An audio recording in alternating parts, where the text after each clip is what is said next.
wake up, well I know I'm gonna be the man who wakes up next to you. When I go out, yeah I know I'm gonna be the man who goes along with you. Sziasztok, Abigail vagyok, üdv újra a csatornámon! Ha Madeirára készültök és autót szeretnétek bérelni, akkor ezt a videót mindenképpen nézzétek végig. Rengeteg információt szedtem össze nektek arról, hogy Madeirán az autóval való közlekedésnek milyen hátulütői lehetnek, és most itt nem csak a szűk, meredek hegyi utakra gondolok, hanem olyan trükkös lámpákra például, amik szinte trafipaxként működnek, és olyan helyi szokásjogokra, amit muszáj tudnotok, hogyha itt vezettek, mert a helyiek lényegében készpénznek veszik, hogy mindenki úgy vezet, mint ők. De mielőtt belevágunk a fekete levesbe, mindenképpen szeretném leszögezni, hogy Madeirán az utak kiválóak. Jó, nem kell felülni minden a social médiában mutogatott hatásvadász videóknak, amikben csak a legextrémebb, legszűkebb és legmeredekebb utakat mutogatják.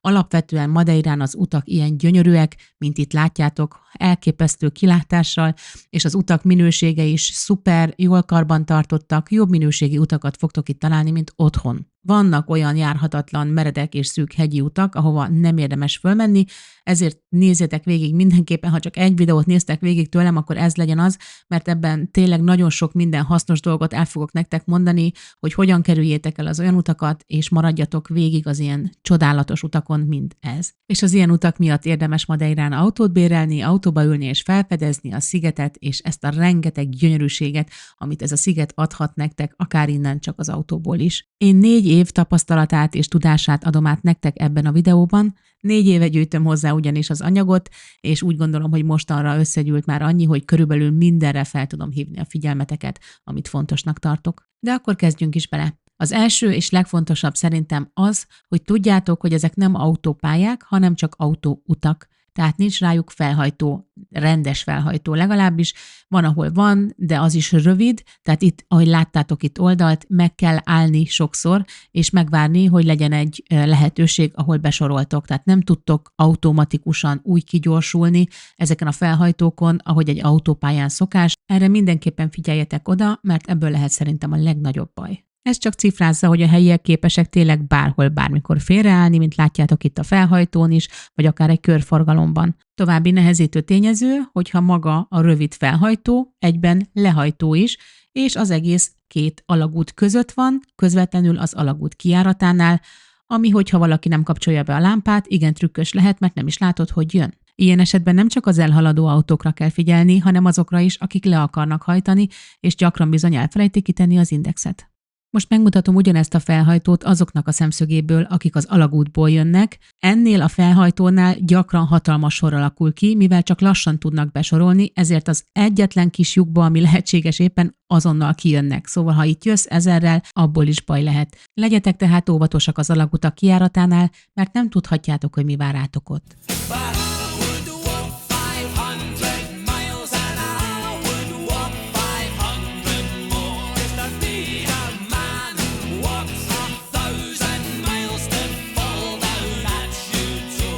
Az indexet a szigeten ne vegyétek komolyan, egy pillanatig se. Sokszor jobbra indexelnek, mikor balra akarnak menni, balra indexelnek, mikor jobbra akarnak menni, egyszerűen csak kint felejtik egész úton, vagy egyáltalán nem használják.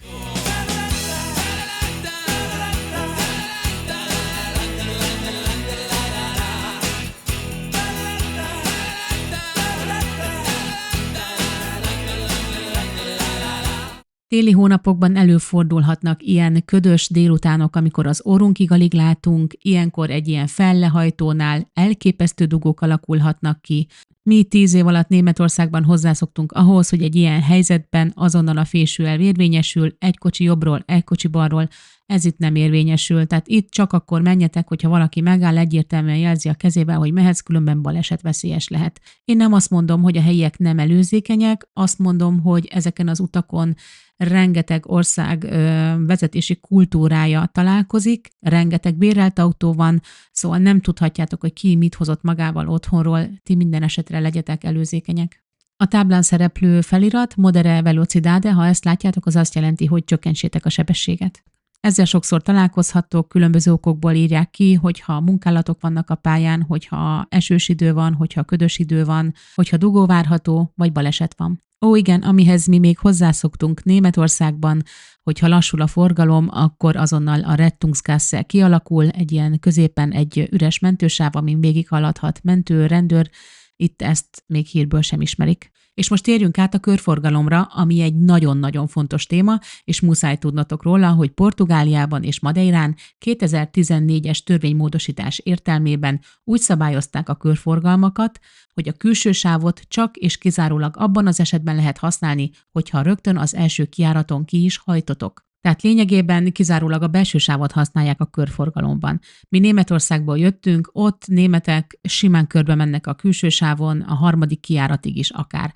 Itt egy ilyen esetben, hogyha baleset történik, akkor ők a hibásak. Itt ugyanis nincs elsőbbsége a külső sávban haladó autónak a belső sávban haladó autóval szemben. Itt ez pont fordítva van. Ha a belső sávból érkező helyi autós rád rántja a kormányt, mert ő a szabályok alapján joggal feltételezi, hogy te már kimentél az első kijáratnál, ütközés esetén te leszel a hibás, mert szabálytalanul használtad a sávokat. A rendőr nem fogja elfogadni magyarázatnak, hogy otthon ez így van, mert a portugál kressz szerint nem így van. Itt a belső sávban haladónak van elsőbbsége, hiába ő vált sávot. Tehát még egyszer, hogy mindenkinek világos legyen, ha bemész egy körforgalomba, és rögtön az első kijáraton ki is szeretnél menni, akkor használhatod a külső sávot. Minden egyéb esetben a belső sávba mész be, és közvetlenül a kijáratod előtt mész át a külső sávba, és hagyod el a körforgalmat.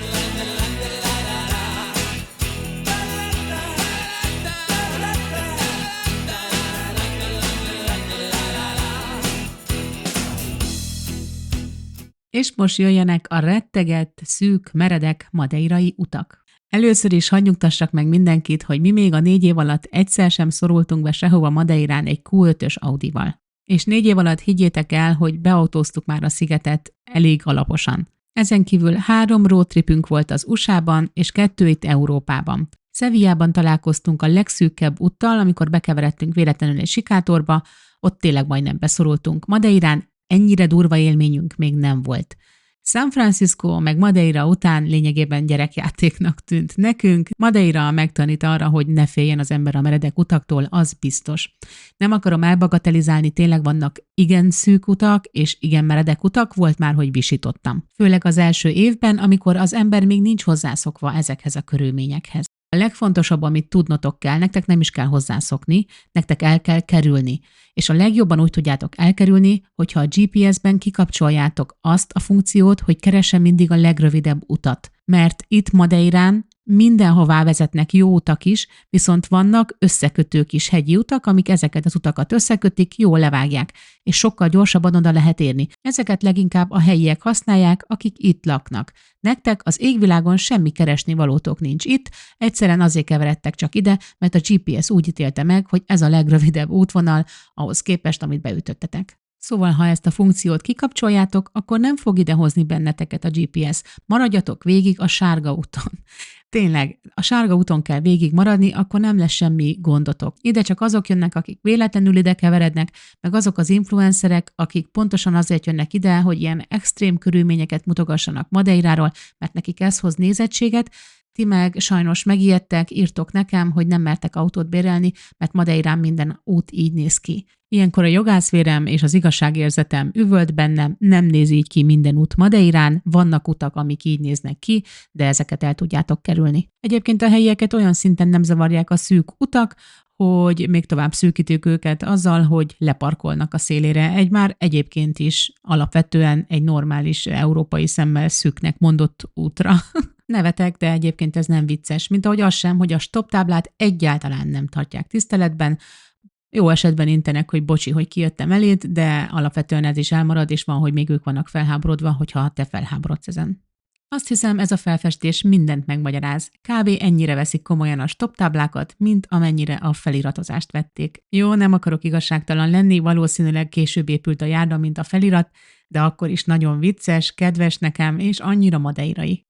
Na, csak hogy valami jót is mondjak, a zebra Madeirán szent. Ha meglátsz egy embert közeledni a zebra felé, már megállsz. És ezt mindenképpen muszáj betartanod, mert különben el fogod ütni, ő ahhoz van hozzászokva, hogy te meg fogsz állni. Szóval Erre nagyon figyeljetek, ezzel nincs is mit tovább ragozni, zebra előtt lassítasz és megállsz. Most pedig mutatok nektek valamit, ami abszolút kiverte nálam a biztosítékot. Az ilyen emberektől hülyét kapok, és sajnos egyre több ilyen jön a szigetre. Ez a Porsche beállt a benzinkút ajtajába úgy, hogy félig elzárta a kijáratot, és lényegében ráállt a mozgássérült helyre is. Hát mostanában már ilyet is lehet látni a mi kis szigetünkön. Well, I think you're crazy. I think you're crazy.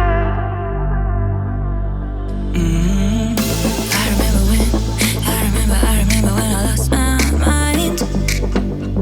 There was something so pleasant about that place. Even your emotions have an echo in so much space. De ha már itt vagyunk a benzinkúton, akkor úgy gondoltam, hogy vessünk egy pillantást a benzin és gázolajárakra. Jó, 1:40. A másik útnál valaki benzint tankolt, úgyhogy látszik, hogy külön ír valahol, hogy 1:55. De egyébként minden hétfőn változhat az ára a üzemanyagnak, de az összes kúton mindig ugyanannyiba kerül. Most ezen a héten 1:40, holnaptól lehet, hogy 1 centet följebb megy, vagy 1 centet lejjebb. Nagy változások nincsenek mindig, csak én 1-2 cent heti eltérés. És itt csak simán megtankolsz, és aztán be kell venni fizetni. Ez ugyanúgy működik, mint otthon. Aha. Igen. Most pedig mutatunk nektek egy olyan közlekedési lámpát, ami kizárólag akkor vált át pirosra, hogyha többel mentek, mint a megengedett sebesség. Ja, tessék. És még átmegy rajta, hallod? Ha, piroson, mint a szél! Miatta lett piros a lámpa, bakker. Mert gyorsan ment. Mert gyorsan. És ő átment, minket meg Ő átzúzott a piroson. Hát nem, hogy nem nem is úgy láttam. lassított volna, hanem még rágyorsított, hogy még átmenjen rajta. Tehát pont a negatív hatást ért el a lámpa, mint ami a De most célja ez volt. tényleg egy olyan lámpa? Ez egy olyan lámpa, ami eddig a megfigyelésem alapján csak akkor vált piros, ha valaki 50-nél többen megy. És most ez teljesen egyértelműen látszott. De nem volt sokáig piros. Nem volt sokáig, csak pont annyira, hogy aki gyorsan hajt, azt lelassítsa. Jó ki van találva, bár most pont nem azt láttuk, hogy működik. De azért általában nem mennek át a piroson az emberek. Úgyhogy igen, tehát pirosra vált a lámpa, valaki gyorsan megy, akkor le kell lassítania, és újra betartja a megengedett sebességet. Ez a cél. Én életemben nem láttam még máshol ilyen lámpát amúgy. Ilyen trükkös lámpával vagy büntető lámpával, ahogy a helyiek hívják, találkozhatok például Ribeira Bravánál. A portugálok ügyesen rájöttek, hogy a sofőröket jobban idegesíti az, hogy meg kell állniuk, hogyha egyébként is siettek, mint az, hogyha egy pénzbírságot kellene fizetniük. Plusz ehhez hozzájárul még a szégyenfaktor is, mert mindenki látja, hogy az egész sornak miattat kellett megállnia. Ez egy visszatartó erő, és elég hatékonyan működik. Legalábbis a helyiek körében, a turisták meg beleszaladnak, és nem tudják, mi történt. A következő fontos tudnivaló, hogy Madeirán rengeteg alagút van, folyamatosan alagútba fogtok ütközni, és ezek nagy többsége nem is csak olyan sima alagút, hogy egyik végén bementek, a másikon meg kijöttök, hanem vannak olyan alagutak, amiken belül útelágazás van, tehát figyelned kell a táblákat, hogy merre van dolgod, és oda sorolni, és arra kimenni, ahol kell. Azért ez jobb, hogyha nem éri az embert váratlanul. És tudjátok, hogy mire érdemes még nagyon figyelni napnyugtakor kelet felől érkezve? A Gyűrűk ura rajongók tudják, hogy nem Gandalfra, a madeiraiak pedig tudják, hogy a naplementére. Ami akármilyen gyönyörű is, a parton ülve, egy poncsával vagy egy finom pohár borral a kezedben, miközben a lábadat nyalogatja az óceán, itt az autópályán kimondottan veszélyes. Képzeld el, hogy kijössz a sötét alagútból, ahol a szemed hozzászokott a sötéthez, és a következő pillanatban az alacsonyan lévő, tűzforró atlanti nap telibe kapja a retinádat. Ez a fehér fal jelenség, amikor 1-2 másodpercig konkrétan semmit nem látsz. Madeira domborzata pedig még csak nehezít az egészen, mert a fény és árnyék játéka másodpercenként változik. Az egyik pillanatban egy magas szikla árnyékában vagy, a következőben egy kanyar után meg megint telibe kap a fény. Ez a vibrálás nagyon elfárasztja a szemet. Szóval napnyugtakor alagútból nagyon szépen lassan jöjjetek ki, hagyjátok a szemeteket hozzászokni a fényhez, a nappellenzőt hajtsátok le, mindenképpen hozzatok magatokkal polarizált napszemüveget, a szélvédőt kívülről mossátok le, belülről pedig töröljétek át mikroszálas kendővel. Ezek segítenek, de a legjobb, hogyha nem ilyenkor indultok útnak.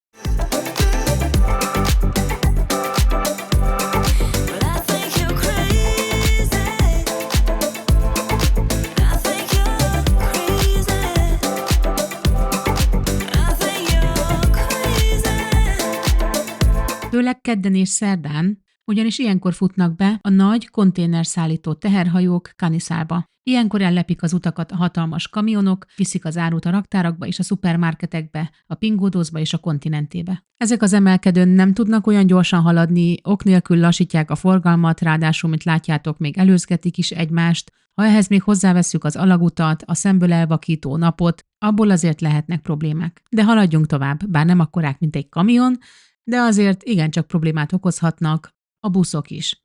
Főleg olyan helyen, ahol az autók megállnak az útszélén, szűkítve ezzel magát a sávot, vagy pedig a fáknak a gyökerei vannak benőve teljesen az útba, és azokat kell kerülgetni. De olyan is van, ahol nem csak a fáknak a gyökere hatol be az úttestbe, hanem maga a fa van az út közepén. Ezt csak érdekességnek hagyom itt, ez azért jobban észrevehető, jobban fel lehet rá készülni, és szép is. Viszont amire nem lehet felkészülni, hogy vannak olyan kanyarok, ahol teljesen félre kell állni, hogyha jön egy busz, mert különben a busz nem fér el. És legtöbbször ezek a buszok elég gyorsan jönnek, akkora tempóval, hogy nem is hiszem el, teljesen átjöve a másik sávba, úgyhogy én szemből jövök, sokszor teljesen leszorítanak. Szóval a buszokra szintén fokozott figyelemmel kell lenni, mert ez a másik nagy probléma itt Madeirán. Arról nem is beszélve, hogy amikor a helyiek végigparkolják az egész buszmegállót, a busz az út közepén áll meg, és feltartja ezzel az egész forgalmat. És hiába van sárgával felfestve az egész, ami azt jelenti, hogy itt nem lehet még várakozni sem, nem hogy parkolni,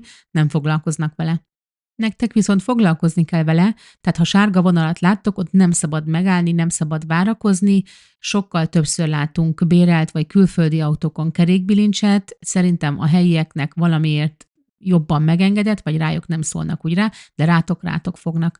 Van még a kék csík, ott parkolhattok, azok a fizetős parkolók, és vannak a fehérek, amik elvileg szabad parkolók, kivéve, hogyha rájuk van írva egy nagy M betű, ami azt jelenti, hogy moradores, tehát helyi lakosoknak van fenntartva, konkrétan valaki, aki ott lakik, megveszi azt a parkolóhelyet, és az az övé. Viszont sokszor ezek le vannak kopva, és nem is látszik, szóval inkább a kék csíkot keressétek, vagy pedig keressetek a belvárosban egy parkolóházat. A parkolóházakkal sem rózsás a helyzet, nem fogok szépíteni, szűkek a bejáratok, szűkek a helyek, van olyan autó, ami csak 2 helyen fér el egyszerre, össze-vissza parkolnak, alig van szabad hely, mégis valaki képes beállni egy kis autóval 2 helyre, viszont nagyon cuki felfestések vannak, és öreg bácsi, terhes nő és kisgyerekes anyuka nagyobb parkolóhelyet kap. És ha már a cukiságnál tartunk, meg kell említenem nektek a madeiraiaknak a kutyákhoz való viszonyát. Itt a legkóborabb kóborkutya is jól lakott, szépen ápolt, és mindenhol elsőbbsége van. Még a körforgalomban is. Általában a zebrát használják, most ezt komolyan mondom, nagyon sokszor láttuk már, de még nem sikerült időben fölvennem. Viszont van, hogy nincs türelmük elmenni odáig, és tudják, hogy úgy is megállunk, és átmehetnek. És akkor szépen átsétálnak előttünk, és jól érzik magukat ott, ahova éppen tartottak. Én nem mondom, hogy ez nem balesetveszélyes, de legalább cuki. Sokkal több balesetveszélyes dolog van itt Madeirán, higgyétek el nekem, mutatok is néhányat. A madeiraiak szállítási technikája, hát hogy is mondjam, hagy némi kívánnivalót maga után. Ezt nem volt nehéz megszereznem ezeket a felvételeket, mert ezek itt mindennaposak. Fogják, felpakolnak akármit, lekötik valamivel, ami vagy bírja, vagy nem. Mi már láttunk az úton kiömölve láda-almát, cementes zsákot, potyognak a dolgok rendesen, szóval ezzel azért óvatosan. Ha láttok ilyen autót, próbáljátok meg minél hamarabb elmenni, minél messzebb tőle, mert itt tényleg bármikor bármi megtörténhet. És ez már sem nem vicces, sem nem cuki. Főleg, ha látta az ember a Végső állomás 2 című filmet, örökre beleégett az agyába. Tereljük is gyorsan el a témát, következő, amiről beszélni fogok, az a biciklisek Madeirán. Madeira alapvetően nem egy biciklibarát hely, nagyon kevés bicikliút van, viszont rengeteg emelkedő. Mindig számolnod kell azzal, hogy a következő kanyarban ott van, főleg fölfelé menetben, egy nagyon lassú biciklis, aki már kiköpi a tüdejét. Ilyenkor kanyarban, záróvonalnál nem előzheted meg, 5-tel kell menned mögötte, és ha valakinek nem volt türelme, hogy kivárja, az kielőzi, és a kanyarban szemben neked jöhet, szóval legyetek észnél. És ha már az észnél levőségről beszélünk, nagyon fontos itt megjegyeznem, hogy Madeirán bár nincsen zéró tolerancia, de én hülyét kapok attól, amikor valakitől azt hallom, hogy 1-2 pontsa belefér, nem fér bele 1-2 pontsa, nem fér bele 1 pontsa se, még egy fél sem fér bele. A megengedett alkoholszint körülbelül egy kis pohár sörnek felel meg, 1 poncsában pedig körülbelül 2-3 felesnek megfelelő alkoholtartalom van. Ha csak kicsit léped át a megengedett alkoholszintet, már is 1250 euróig vagy büntethető, és 1 évre ugorhat a jogsid. Ha nagyobb mennyiségben lépted túl, akkor 2 évre ugorhat a jogsid, ha jelentős mértékben lépted túl, akkor 48 órán belül bíróság elé állítanak, gyorsított eljárásban elítélnek, és mész a börtönbe. Csak jelzem, hogy én ezt még súlyosabban büntetném, még azelőtt, hogy valakinek kárt okozott volna az illető. Én, bocsánat az indulatért, de mélységesen elítélem azokat az embereket, akik annyira felelőtlenek, hogy képesek ittasan volán mögé ülni, és ezzel veszélyeztetik másoknak az életét. És ugyanez a véleményem azokról is, akik a mobilokat nyomkodják autóvezetés közben. Természetesen ezek az emberek meg vannak róla győződve, hogy ők nem ittasak, teljesen oké állapotban vannak, tudnak vezetni, és a multitaskingban is rendkívül tehetségesek, tudnak az útra és a telefonra egyszerre figyelni, és hiába vannak a tudományos statisztikák, sajnos az ilyen embereket csak az győzi meg az ellenkezőjéről, hogyha már megtörtént a baj, akkor viszont már lehet, hogy túl késő valakinek. Az ilyenen mindig felhúzom magam, de ilyenkor kijövök a városból, ki a természetbe, és ez segít. Ezek alatt az eukaliptuszfák alatt autózni, sétálni olyan, mintha gyógyírral kenegetnék az ember lelkét. Mindenképpen húzzátok le az ablakot, olyan illata van, elképesztő, fantasztikus, nagyon jó érzés. Imádom. Én imádom Madeirát még most is, 4 év után is. Ha egyszer elmegyünk innen, biztos nagyon fog hiányozni. A következő téma a hegyi utak. Ezt direkt választottam külön a szűk, meredek városi utaktól, mert itt nem annyira a szűk és meredekség a probléma, hanem a kőomlás, földcsúszamlás, kidőlt fa egy vihar után, az útra lehulló szikladarabok, kanyargós, szerpentines utak, allattatok a szakadékkal, itt ezekre kell figyelni. Továbbá, ha elég magasra mentek, akkor át kell menni egy felhőn, ami olyan, mint egy nagyon sűrű köd. Én tudom, hogy ez ijesztően hangozhat elsőre, de mindennek megvan a szépsége. És ahogy kiértek a felhőből, azonnal elképesztően gyönyörű kilátás fog elétek tárulni a felhők fölött szikrázó napsütésben, és ez hozzátartozik a Madeira csodához. Én szeretném, hogyha ezt minél több ember látná, és megtapasztalná, és átélni. És posztolok is minden nap pillanatképeket az Abigail Facebook és Instagram oldalakon, hogy azok is át tudják élni ezeket a gyönyörű Madeira pillanatokat, akik éppen nem tartózkodnak itt, viszont fel tudnak töltődni belőle.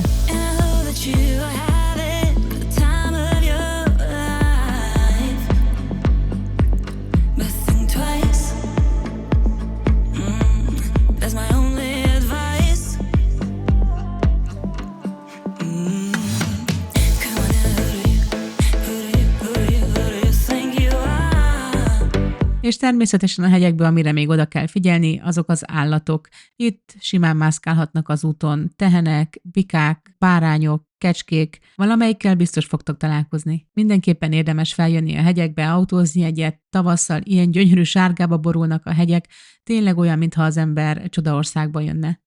És bár kicsi ez a sziget, de látjátok, hogy mekkora kontrasztok vannak. Egyik pillanatban még fönt vagy a hegyen, tehenek között, a másik pillanatban pedig luxus óceánjáró hajók mellett autózol el. Vagy éppen beelőz egy tuk-tuk, mert hagyod neki, hogy fölvehest és megmutathast, hogy ilyen is van. És a macskák a háztetőn, ez mind-mind hozzátartozik Madeirához. És ezt mind akkor fogod felfedezni, hogyha mersz autót bérelni, és vezetni Madeirán, és felfedezni ezt a gyönyörű szigetet. Ez az út hazafelé, amikor hozom a gyerekeket az iskolából. Mondhatja bárki, hogy unalmas ez a sziget, de én esküszöm nektek, hogy minden nap bennem van, még mai napig a wow élmény, amikor ezt látom hazafelé vezetve. Az utolsó téma az autóbérlés lesz. Szoktátok kérdezni tőlem, hogy milyen autót ajánlok, hogy mit béreljetek.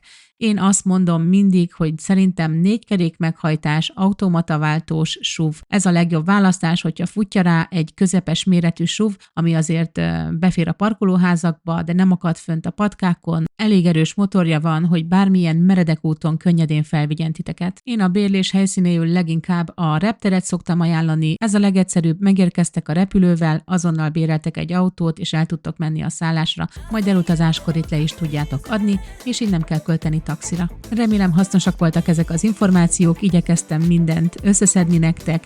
Hogyha tetszett, nyomjatok egy lájkot, hype-ot, osszátok meg a barátaitokkal, hogy minél több emberhez eljusson. Most búcsúzom, de hamarosan újra jelentkezem, addig is megtaláltok Instán vagy Facebookon.